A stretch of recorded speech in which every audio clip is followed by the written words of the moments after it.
मला असं वाटतंय की आत्ताच्या घटनेला खरात प्रकरणात जे अपडेट्स येणे बंद झालं आहे, जे SITची कारवाई जी बंद झाली आहे, मला काल असंही कळतंय की SIT आता बरखास्त करण्यात आली आहे आणि SITच्या ज्या तेजस्वी सातपुते मॅम होत्या, त्या देखील काहीतरी ट्रेनिंगसाठी पुण्यात आहेत.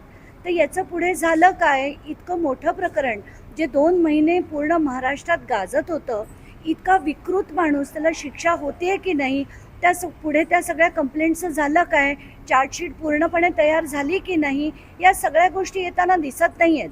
आत्ताच्या घटनेला खरात प्रकरणात इतर ज्या गोष्टी होत्या, मग त्यांची जमिनी असो, त्यांना भेटणारे राजकारणी असो, रुपाली चाकणकर ज्यांनी असंख्य त्यांना फोन कॉल्स केले होते, त्याच्यात सगळ्यात जास्त ड्युरेशनमध्ये म्हणजे नंबर 2वर असणाऱ्या रुपाली चाकणकरांची ईडीची चौकशी आपण बघितलं, त्याच्यात सुद्धा त्या हसत हसत बाहेर आल्या.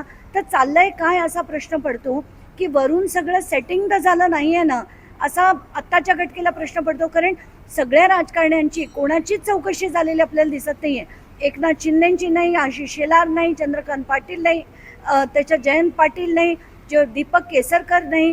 बरं, इतर मंडळी जी खरं त्यांना सहकार्य करत होती, जसं ते दीपक लोंढे असो, सचिन चुंबळे असो, याच लोकांची पण पुढे चौकशीतनं निष्पन्न काय झालं हे देखील आपल्याला कळत नाही आहे.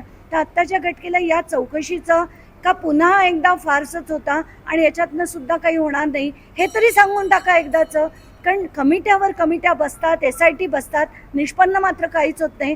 तो एक खरात आत्ता जेलमध्ये आहे, त्याचं सुद्धा उद्या बरं वाईट होईल. म्हणजे हा विषय मिटला का असाच प्रश्न आत्ता मला पडलेला आहे. आता मला खरंच त्याच्यात काही बोलायचं नाही, कारण व्हिडिओज त्यांचे आहेत की नाही, कोणाचे व्हिडिओज आहेत, कोणाचे नाही आहेत, मला माहीत नाही. त्यामुळे या गोष्टींवर मी बोलणार नाही. पण रुपाली चाकणकरांना वाचवण्याचा आटोकाट प्रयत्न सुनील तटकरे करतात एवढं मात्र नक्कीच. असंख्य लोकांची मला नावं कळत आहेत. म्हणजे पुण्यातले 2 नावं, त्याच्यात आपल्या इकडचे शिर्डीच्या जवळचे अशोक खरात आणि इतरही महाराष्ट्रात असे सगळीकडेचे बोंधू बाबा आहेत. त्याच्यावर सरकार का कारवाई करत नाही मला कळत नाही.